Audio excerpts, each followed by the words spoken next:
أعوذ بالله من الشيطان الرجيم. بسم الله الرحمن الرحيم. يا أيها الرسول بلغ ما أنزل إليك من ربك وإن لم تفعل فما بلغت رسالته والله يعصمك من الناس إن الله لا يهدي القوم الكافرين. قل يا أهل الكتاب لستم على شيء حتى تقيموا التوراة والإنجيل وما أنزل إليكم من ربكم وليزيدن كثيرا منهم ما أنزل إليك من ربك طغيانا وكفرا فلا تأس على القوم الكافرين. إن الذين آمنوا والذين هادوا والصابئون والنصارى من آمن بالله واليوم الآخر وعمل صالحا فلا خوف عليهم ولا هم يحزنون.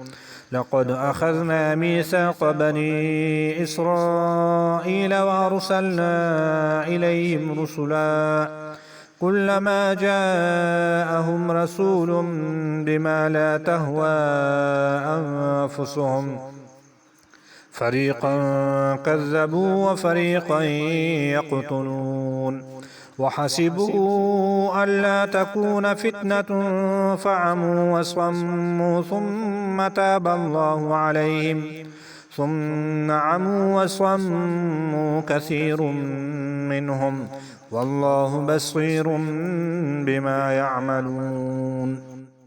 لقد كفر الذين قالوا إن الله هو المسيح ابن مريم وقال المسيح يا بني إسرائيل اعبدوا الله ربي وربكم إنه من يشرك بالله فقد حرم الله عليه الجنة ومأواه النار وما للظالمين من أنصار.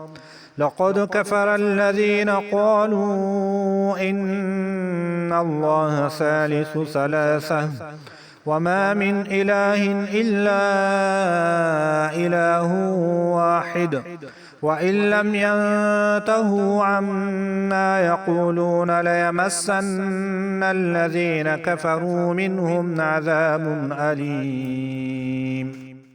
أفلا يتوبون إلى الله ويستغفرونه والله غفور رحيم. ما المسيح ابن مريم إلا رسول قد خلت من قبله الرسل وأمه صديقة كانا يأكلان الطعام انظر كيف نبين لهم الآيات ثم انظر أنى يؤفكون. قل أتعبدون من دون الله ما لا يملك لكم ضرا ولا نفعا والله هو السميع العليم. قل يا أهل الكتاب لا تغلوا في دينكم غير الحق ولا تتبعوا أهواء قوم قد ضلوا من قبل وأضلوا كثيرا وضلوا عن سواء السبيل.